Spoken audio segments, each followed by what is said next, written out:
What's going on, everybody? Welcome back to the Fantasy Golf Bag Podcast. I'm your host, Redkacheek. Was not with you last week, unfortunately, and we'll get into all those details. But back this week, and obviously with the Masters next week, it's a pretty, mediocre week to get into a pretty fun stretch of golf with the Masters kicking it off, and some weird weather this week probably doesn't add to the interest for most people. But I know a lot of guys have been getting into grabbing tickets for the Millie Makers that they have. So encourage you guys to try to finalize those this week. And I'll jump into a couple of the new stuff. And the idea this week, we're going to talk about, obviously, the Valero Texas Open. I got some interesting thoughts on the golf course, which we'll talk about, some field changes going on, etc. But yeah, we'll jump right into it. It stinks with it right before the Masters. I mean, honestly, this event has always been pretty good. And I think with the weather, that adds to the frustration, I guess, a little bit. But we could talk about the golf course and kind of my thoughts around it, and then talk about FGB Studio, and then we'll dive into some of the new stuff. Or I guess we'll do the new stuff first. So first things first, we added, hopefully we can roll this out into some other features for you that I know I would like if I was, just betting or especially playing DFS from a withdrawal standpoint. But we have you can see this in two spots. Okay. But it's pretty cool on the main dashboard. Obviously this week's event is always shown, cool little picture or whatever of hole 18 there. We got the course preview link, and the field and tee times button here is new. So if you click that, that's going to open up the new field and tee times. They're called tournament field page. So we have the Masters field already loaded. You can take a look at that if you like. But the idea here is if you're ever curious and you just need a really quick look at either the field changes or tee times, because when the tee times get loaded, it'll populate in here. This is a really nice way for you can also export the field and use it for your own stuff if you run stuff in Python or whatever. And then we're working on adding the API endpoints for this and a couple other tools so you can get some data into Excel or, like I said, Python or whatever you like to use. So the field and tee times, or you call it tournament field, whatever you want to do. Obviously, there's no tee times yet, so there's no tee times to be shown.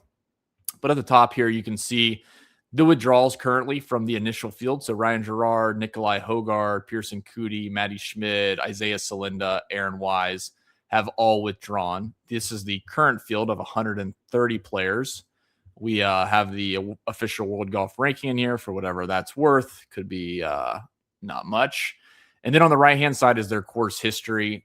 Thinking about ideas for like maybe baking in some type of stats, like lead-in stats currently, or their recent results, just to fill out some of the space. But just a nice, easy way for you to quickly look through the field.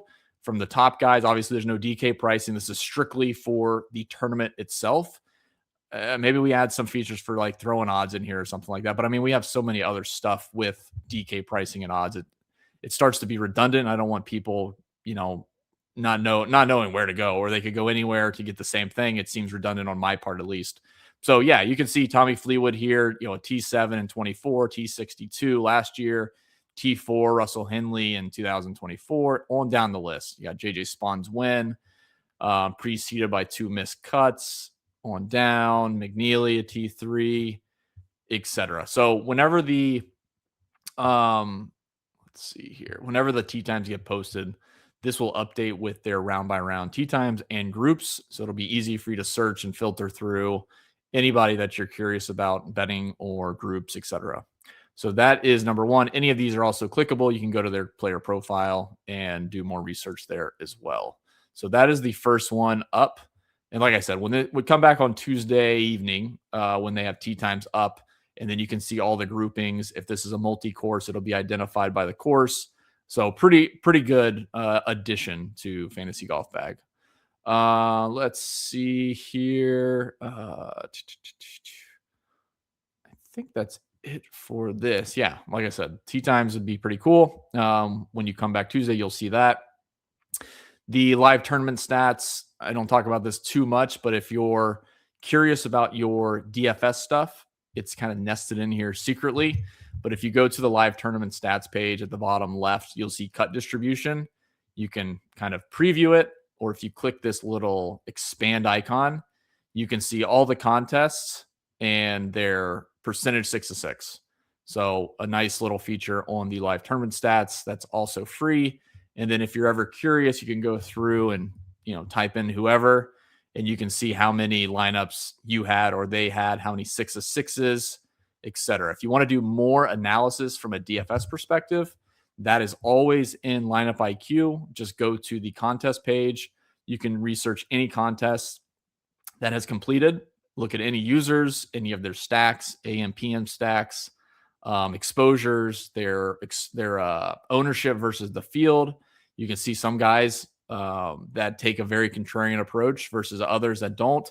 You can also see maybe somebody that you like to follow along with that was 40% over the field on a player, and maybe you're curious of why, but at least there you can find out who it was, and you can go into FGB Studio or wherever and figure out maybe what the thinking was. Was it because they teed off early? Was it because they did something the day before that might stand out? Maybe yesterday's spectrum approach was really good, and that's the person they jammed in, or could be something completely, unobvious that they are strategizing. You might have to look into a little bit deeper, but that is on the live tournaments page. Showdown EAP is in here as well. And then the DFS projections, if you ever want a quick pull from the projections, you can go in here whenever the projections get loaded, and you will see that populated in this projections. You can export, copy to CSV, or copy, download to CSV, whatever you would like. So other new stuff, the course summary. So let's dive into this really quick, because this is going to be obviously relevant for TPC San Antonio this week. The Course Preview Pro is still available, so if you're comfortable using that, you can certainly do that. And honestly, I'm still bouncing around between the two as we kind of migrate to the course summary, because here, the course summary, if you want to search anything, you could go to TPC Sawgrass and search that up here. Now you can go to TPC Sawgrass and pull up any data on that golf course. So you can pull up any course at any time and go through all the different charts and data, etc. So let's go. And then it's shareable because it's by course ID. So now you can share it with your buddies, which makes it nice. So let's go ahead and dive into TPC San Antonio, the Oaks course for this week's Valero Texas Open. So overall, the first things I always do is look at the correlations. I mean, that's where I start every week anyways. The scorecard here is nice, but as we've talked about week over week, the par 5 scoring is obviously going to be under par. I mean, there's really no, I guess I would press anybody to provide an example of where a small split like par 5 scoring or par 3 scoring would overcome the overall golf course as a whole, or even just par 4 scoring, since it makes up the majority of the holes anyways. But yeah, I mean, every week par 5 scoring is going to be the place where most of the field makes birdies and plays those under par. Everywhere else is basically level par, or there's some tougher par 4s, right? Like there's some tougher holes that are tougher driving holes, or just long overall, and those tend to play more over par. Those still need to be played well. Just because the par 5s are scoreable doesn't mean like in reality, you could probably score less relative to the field on those, given that everybody's playing them half a shot under par. If you birdie that hole, you gain half a shot on the field. Okay, that's great. You have par 4s that are going to be playing, a quarter of a shot over par. If you par a couple of those, you're going to add up to that one par 5, and you have more opportunities to gain on the field when you consider all the par 4s. You got, hole 1, hole 4, hole 9, 10, not a ton, hole 13 and 16 kind of up there. But like the par 5s is just one small snippet of the entire course performance. So don't get too, I guess, drawn into par 5 scoring, because you're gonna eventually. I've never seen anything in any of our back testing that shows a golf course where if you're just good on par 5s and you play other holes over par, that you're gonna do well. No, you're gonna miss the cut every single time. So hate to start the show with a tangent, but that is that. As I was saying to begin this part of the show, the stat correlations You can think about this as lead-in stat correlations or just the most predictive stats for a golf course, considering the entire field and how they performed. That's always first and foremost. And what I'm looking for really, because we know strokes gained tee to green or spectrum tee to green, we know adjusted, which is field adjusted strokes gained total, is always going to be at the top. I mean, there's really nothing more predictive if you're just using one stat to predicting the next person's round than using their past rounds as a whole. There's guys that obviously, if they're doing stuff well tee to green, that gives them a little more, I guess, stability in their next round's performance. But there's plenty of guys that have really up and down long game and up and down short game. Their total strokes gain and likely their tee to green anyways is going to be reflected in whatever their expected strokes gain number is for their next round they play. So what I'm really looking for is like what other stats are popping up. So like here you can see bogey or worse. Bogey avoidance is number 4 on our list. So in the last 12 months, bogey or worse, or bogey avoidance, however you want to call that, is the 4th most predictive stat in this golf tournament on this golf course. Anything else here? Not really. It's all kind of strokes gained tee to green, spectrum tee to green. There's a little bit of approach down here at the bottom. And then I basically just go through every single time frame. Like the guys' stats roll. We talk about that a lot with guys' performances roll. So you have, a 1 year or 2 year sampling that's pretty static. There's a pretty strong baseline there. You can basically derive a good baseline. As it gets closer to like even very, very small scale, say last week, there's a little more noise. I should say a lot more noise and a little less signal in that 1 week sample of 4 rounds. If they made the cut, could be 2 rounds. And then as we progress, you'll see the scale of the predictiveness start to grow. So like all the stats in the 6-month time frame is more predictive than the last 8 weeks. And that could be for a whole host of reasons. We've seen certain stats in 8-week time frames be more predictive, and that could be like simply approach or simply they're putting well. So like their birdie or better number is higher in that last 2-month sample. But as you progress, so like 6 months to 9 months, basically nothing, but a big jump from 8 weeks. You go to 12 months, it's actually less predictive. So an interesting dynamic here. And then you go to 24 months, it's about the same. So really 6 months and 9 months is the perfect time frame if you want to really boil it down this week for this field. The players that do the best as a whole in the field, 6 months and 9 months, really looking at strokes gain total, spectrum total, bogey or worse, tee to green, and approach. And that's really it. You see a couple things about around the green popping up, which I'm not opposed to be honest, just mainly because relatively to other courses, around the green doesn't pop up very much. But you can see, we talk about bogey or worse quite a lot. I love it. Birdie or better showed up last week.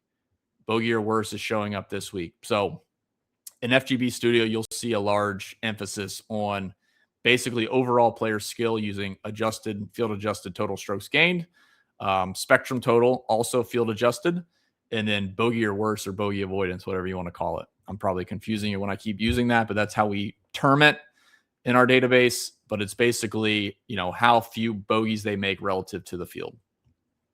And then, like I said, you can see approach down here. I am not opposed to using approach or around the green this week as well. Other snippets on the golf course, we'll talk about the driving and approach, because that's, to me, the biggest factors for discerning how a golf course would play for the majority of the field. So like I talk about this a lot in our Discord. There's really no bigger course fit than a long golf course. And as you go shorter, there's obviously less of a penalty for shorter guys, but that doesn't mean that the long guys get penalized equally. So it's a very weird dynamic. If you think about a golf course that's 8,000 yards, obviously a guy like Brian Harmon,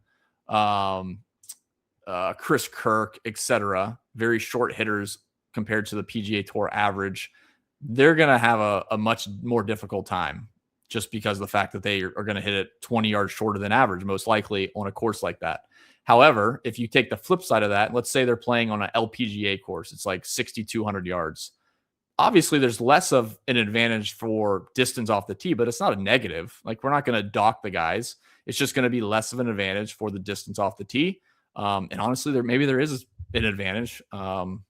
Talking out of both sides of my mouth, there could be an advantage with driving some par fours or something, but let's just consider they're hitting the fairways. They're not trying to drive any greens. The shorter guy has less of a penalty. The longer guy has less of a benefit. It's not always equally like plus 0.1, minus 0.1 to like a long guy and a short guy. So I do want to start with driving. It doesn't change a ton besides some of the driving buckets and like maybe accuracy, which I do care about quite a bit most weeks. But outside of like really, really long golf courses, the driving distance doesn't really matter. We did see that last week was obviously prevalent, but did want to kind of spin that up before we talk through this. So now in the course summary, we have an entire section dedicated to driving and an entire section dedicated to approach. What the driving shows us. So first off, in a course, we're going to show the last 5 years and what type of driver profile leading in it favors. So here, over 2021 to 2025, it favors accuracy, pretty close to strongly favors accuracy. You can see that here on the left-hand side. If you're just listening, I guess consider it's pointing at 10 o'clock on the clock. And 9 o'clock is all the way left to accuracy. So it's very strong towards accuracy. On the right-hand side of this section, you can go year by year and see how it kind of plays out. And maybe it varies depending on the field that it can happen, but you can take a really cool look at like 2025 strongly favors accuracy. 2024 strongly favors accuracy. 2023, it goes the opposite way to favors distance. 2022 back to favors accuracy. And then 2021 strongly favors distance. So 3 out of 5 years strongly favors accuracy. 1 out of 5 favors distance a little bit. And then 1 out of 5 strongly favors distance. And that gets us to our favors accuracy as the overall driving profile for this golf course. So again, I will dive into some other course comp type stuff here in just a second, but did want to highlight that because I think that provides a really good context for what types of players have done well here in the past. On the right-hand side is the driving distance distribution. So this golf course honestly has a lot of drivers. So the average is 288.6. You can go through each of the holes. There's a few that are like low 270s, which honestly is still a good handful of drivers. Like that's not an average 3-wood for most players. But we'll call it like 282 to 288. There's about 5 tee shots there. A lot of them are 290 to 310. You can see here 294, 295, 298, 299, 300. A lot of drivers in that 290 to 310 bucket, and really they're right at 300. So driver is definitely an important, skill at this golf course. I don't know what everyone else is saying as far as accuracy versus distance. I think you need the total package. I think there's less penalty for missing fairways by a small margin, although the rough did go up a little bit this year per their GCSAA golf course superintendent's sheet. But I think overall still it's going to play about the same where, you can't overpower this golf course, but being a little bit wayward off the tee is not going to be a huge penalty. So I don't think accuracy is as important as some people will say. I think there's a benefit if you are shorter and a little bit more accurate. You can do well here. We'll look at that here in just a second to look at the last, especially last year. You can see, I can kind of help you visualize, I guess, how being a little bit longer and crooked off the tee is equally as good as being shorter and accurate off the tee. You can win using both, basically. All right. Into the next section, we have more driving charts. So this is the importance of hitting fairway. It's in the 5th percentile. So that's of all the PGA Tour courses for the last 3 years. And we also pull up some similar courses that we also include live in here, which probably isn't super helpful. But this definitely is a golf course where missing the fairway is you're not completely dead. The rough's not super penalizing. Wind is a big factor, obviously, but overall, missing the fairway has not been a concern, if you will. Importance of driving distance, we actually have it pretty high. We have it up there with Torrey Pines South Course. Riyadh has a lot of crossover, which doesn't help us much. So I'll probably add in a filter for only PGA Tour courses. And then Silverado Resort is also comparable to the importance of driving distance here. Difficulty of hitting fairway, 98th percentile. This is one of the lowest driving accuracy courses on tour. I kind of skipped through this, but in the course profile, you can see driving accuracy, 48.2%. That's 11% lower than the PGA Tour average. Like they're just, and when I see that and the distance, there's not a priority for hitting fairways. Like the driving accuracy is low because it's not a problem to miss the fairway. Had the driving distance gone down, driving accuracy gone up, and I would say, yeah, the guys are prioritizing fairways over distance, but that's not the case here. Guys are going to hit what they can hit off the tee, missing the fairway, assuming it's not huge misses. There's really not a big concern with, a low driving accuracy, which again, we'll talk about here in just a second. The last one, difficulty of hitting fairway, talk through those. Silverado Resort, North Course, also comparable. So an interesting look there at Silverado Resort. Approach. So overall, this golf course is basically right on the PGA Tour average for every bucket. I would say it's basically right over, just past every PGA Tour level. But overall, this is really pretty standard, I would say, from an approach standpoint. Let's see. The biggest ones are 175 to 200, 23%, 50 to 125. So a handful of wedges, 21%. Both of those are, a good 8% higher than the PGA Tour average. Much fewer 200 plus. And then I have a few more approach charts here. So difficulty of hitting greens, 92%. That's up there with Quail Hollow, with Innisbrook, Colonial Country Club. So keep that in mind. Obviously, they're not going to be hitting as many greens. And you can see that here as well. Green regulation penalty, or green regulation 58%, about 8% lower than the PGA Tour average. So far, if you're following along, off the tee, not crazy penalizing from a distance perspective, not crazy penalizing from an accuracy perspective. Just hit it where you can hit it. Second shots, definitely difficult hitting the greens. Importance of hitting the greens also low. There's plenty of scrambling, and it's one of the lowest proximities on the PGA Tour. Not many guys are going to be able to hit it super close to these the pins this week on these greens. All right, and then we're working on a new course comp section down here. Pretty cool. I want to work through a couple additional weights and that we used in some of our back testing. But like Riviera Country Club, Torrey Pines South are the top two there. So definitely worth considering. So now, what was I talking about with the distance? Let me pull up the Course Preview Pro for this part.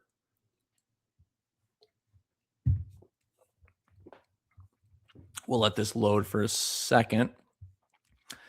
So I think people get an idea of the types of winners and not looking at the field as a whole, or the top 10 as a whole, top 20, etc. Brian Harman, yes, he's not long and he can win here. That's fine. Corey Connors, he's not one of the longest guys. He can win here. JJ Spahn's not overly long. Jordan Spieth's not overly long. So there's definitely a trend that being the longest in this field doesn't really yield winners. But I would argue that just because you are short and somewhat straight doesn't mean you're automatically, or you should be thrown out if you're the opposite of that. You should not just be thrown out because you're long and a little bit crooked. I think there's some other things we can look at. So what kind of stood out to me a lot was when I looked through the last couple of years, you can see the driving distance column here and the driving accuracy column. So this is not lead-in. This is for the actual event. So you can see like Brian Harman, Ryan Gerard, Maverick McNeely, all these guys are within. I mean, Andrew Novak's one of the longer hitters on tour, and Brian Harman averaged 2 yards more per drive than Andrew Novak. So you wouldn't say Andrew Novak's shorter than Brian Harman, but that's what happened in that event. So I think that's also part of being misled with the accuracy side. And also, if you look at the accuracy, I mean, Brian Harman, 50%, Maverick McNeely, 50%, Andrew Novak, 48%, Ryan Gerard at 39%. There's a lot of other ways that you need to get it done. The driving is probably the least important in my mind, because as you go down, I mean, I could do driving distance and you can see some decent finishes just off the longest guide. Now, Potgeider, Norgard, Kitayama missed the cut. Some of these guys are just not the best. Cameron Young, T18. Okay. Keith Mitchell, T12. If you do the driving accuracy side and just look at who was the best, all these guys like missed the cut. Kanaya, Bid Coles, Grayson Sigg, Lee Hodges, Andrew Putnam, Isaiah Salinda, Kevin Velo, Vince Cavello. You have Jordan Spieth, T12, and you have Zach Johnson, T18. So you have two guys that made the cut out of the 12 best driving accuracy numbers that week. So again, I just don't think you can look at the winners and think about their profile coming in from that perspective as being an overall theme for this golf course. And we could go back to any of the prior years as well and look through that. You can do it by finish position. So you can see here, Akshay Bhatia, one of the longest guys in that field, won. Rory McIlroy finished third, 312. Brendan Todd, probably the shortest guy in the field, 284. He finished fifth. The driving accuracy numbers are all over the place. So again, not to beat a dead horse, I don't think driving is a big factor. I probably want to look at guys that are driving it decent off the tee, but one side of distance versus accuracy, I just don't think there's a comparison there to be found. I think there's other things that are going to kind of lean into that. Like I said, around the green's kind of interesting. Obviously, approach is very important. So that's kind of my lean on the golf course. So with that being said, let's go ahead and dive into, I don't think I have anything else from this. Let's see. Yeah, I mean, the missed green irregulation penalty, or I should say green irregulation from the fairway versus green irregulation from the rough. It's easier hitting greens from this rough than a PGA Tour course on average, but it's more difficult hitting it from the fairway. Doesn't mean it's more difficult than from the rough. It just means that the rough is more penalizing. The greens are already tough to hit. There's not a big penalty for missing green or missing fairways here. So that's enough skating around the topic. Let's go ahead and dive into FGB Studio.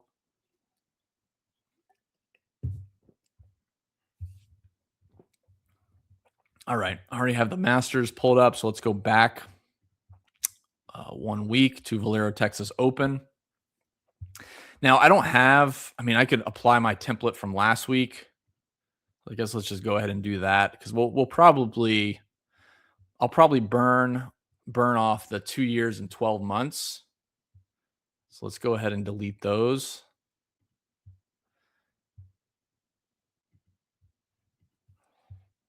And then 8 weeks, I might leave in and tinker with it, but I think that's a good starting point. So 6 months, 9 months. Let's add in birdie or better. Let's take birdie or better out and add bogey avoidance. So birdie or better, we are removing. And then I'll show you again, for those listening, it's probably terribly boring talking about clicking things, but let's go ahead and add bogey avoidance. If I can find it. Scoring and performance, bogey avoidance. Okay. We're going to add. Okay, we got 17% there. We're going to add it to the 6 months as well. Bogey avoidance. We just use the same weight for now. And then 8 weeks. Probably fine for now. So we can back test this, which is what we'll do. Let's do last 8 weeks. 6 months. And 9 months. What do we got here? Perfect. Okay. So that's our overall. Again, I haven't tinkered too much with the weights. They're mostly the same anyways. They come right off of the lead-in stat correlation. So basically I waited 8 weeks. I'm going to weight that a little bit less. Let's do 20%. Let's do 40. And let's do 36. Okay. So it's 43% to 6 months, 37% to my 9 months model, and 20% to my 8 weeks model. So let's apply that. Okay.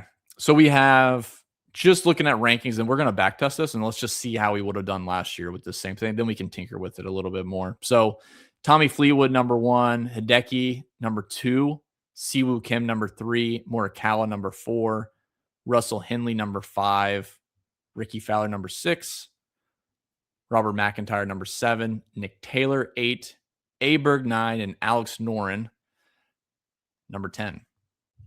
So not overly surprising. Not overly surprising.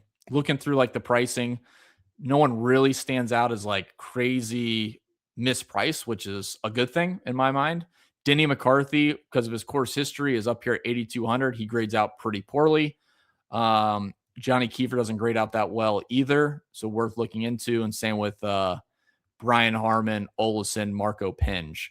Those guys kind of stand out as the worst values, I guess, or how they rank based on their pricing. And then if we go down to the bottom, I'm just going to see if anyone looks decent. Joel Damon got added, and we'll see where they price him at. He grades out okay. Let's see. Anybody? Bronzen Burgoon off of one round or one tournament. I'm not sure if he's played a ton. 6,600, Texas guy. Probably be pretty popular, but coming off a good week, he's got a lot to play for. I wouldn't mind that just in a vacuum. AJ Ewert, 28th. He's at 6,700. David Ford, 32nd, 6,700. So that is the current week. But as I always like to do, let's go back at least 2 years, or I should say at least 1 year. And if we have time, we'll go 2 years. So we're going to apply that model I just built. Actually, I need to save it. Fantastic. Let me go back to 2026.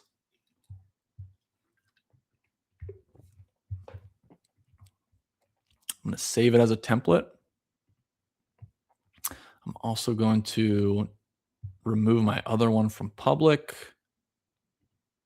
Okay.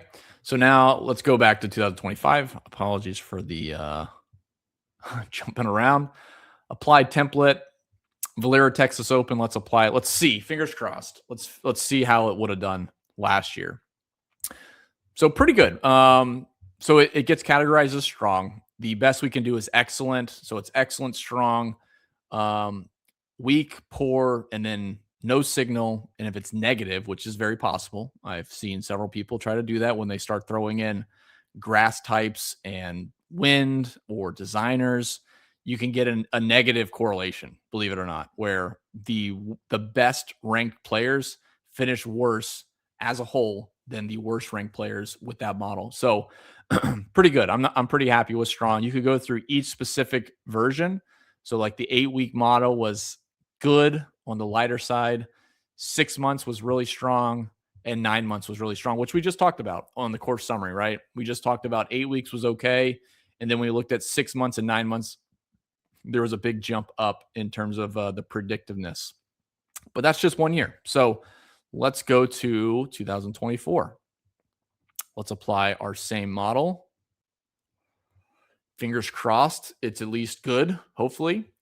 So yeah, also strong. So it's slightly stronger than the 2025 model, but basically the same. You have Hideki Matsuyama was number 2. He finished T7. Rory was number 4. He finished 3rd. You have a couple missed cuts in here, but overall, a lot of top 25s. I mean, it's 1, 2, 3, 4, 5, 6, 7 of the top 10 finished in the top 25. Your notable missed cuts, Harris English, which is a little bit surprising. I'm sure he was popular last week. I don't recall exactly. At 8,300, and then Eric Van Rooyen at 7,400 missed the cut. Not overly surprising. I'm kind of more surprised he was 9th in this, to be honest. But yeah, very good in 2024 as well, increasing in the 6 and 9 month time frame.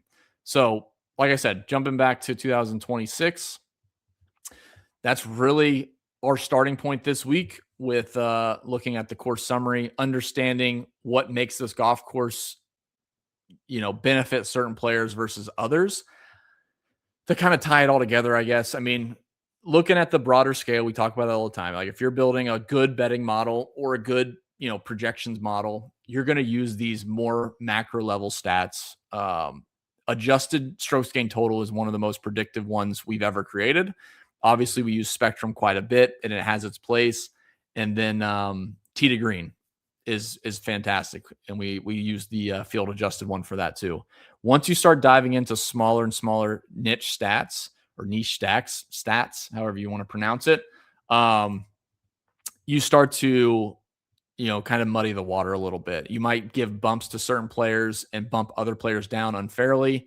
And again, the goal, if you're going to be doing this as, I don't want to say more than a hobby, but let's just say you really take it seriously, you have to view this as a whole when you're viewing all players. Just to give a few players a bump, but coincidentally bumping other players down undeservedly, you start to kind of eat your own tail a little bit, and that's definitely what we don't want.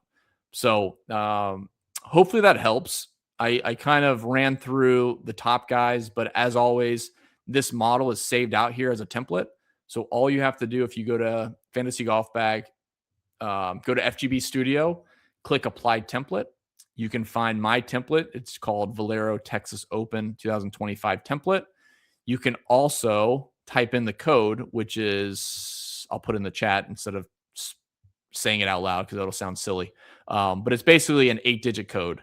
And if you type that into FGB Studio, you can carbon copy my exact template model that I just built. So I think with that being said, that is all for today's show. We will probably start to get out some Masters content sooner than later. Most likely once lock happens this week, we'll start to do it. Obviously, it doesn't make sense to do it prior to that. I'm not that much of an idiot or a degenerate to be doing Masters content on Tuesday when I have stuff to worry about for the Valero Texas Open already, and weather looks abysmal, which we can look at really quickly. Let's look at Thursday really quickly. So yeah, 100% chance of rain at 7 a.m. By 10, it looks like it's cleared out, and we have pretty good wind. Not crazy, but decent gusts in the AM. PM looks much more advantageous as of now. And then looking at Friday, more gusts, which is pretty obvious for, the Valero Texas Open. That's kind of what it's known for. So, low sustained winds, gusting to low 20s. So status quo, in my opinion. Like, yeah, that looks crazy, but for this golf course in this tournament, that is mostly to be expected. It kind of stinks that this is right before Augusta because generally speaking, we don't see that type of weather. And if I was playing in the Masters next week, this probably wouldn't be the test that I would want before I get to Augusta, in my opinion. At least with 20 mile per hour, a lot of bad stuff can happen mentally, physically, fatigue-wise. These guys got to make a living, so I get it. You got to play through it if you can. But I know people were talking about Cameron Young skipping this event and last week. Honestly, if I had a player playing at Augusta next week, unless he hasn't played in like 2 months or 6 weeks or something, I would probably tell him to skip this event too, to be completely honest. So with that being said, guys, I think that will do it. We'll talk to you later this week. As always, you can find me on Twitter at Redkacheek. You can find us at fantasygolfbag.com. We appreciate the support. Appreciate you guys tuning in, and we will see you later.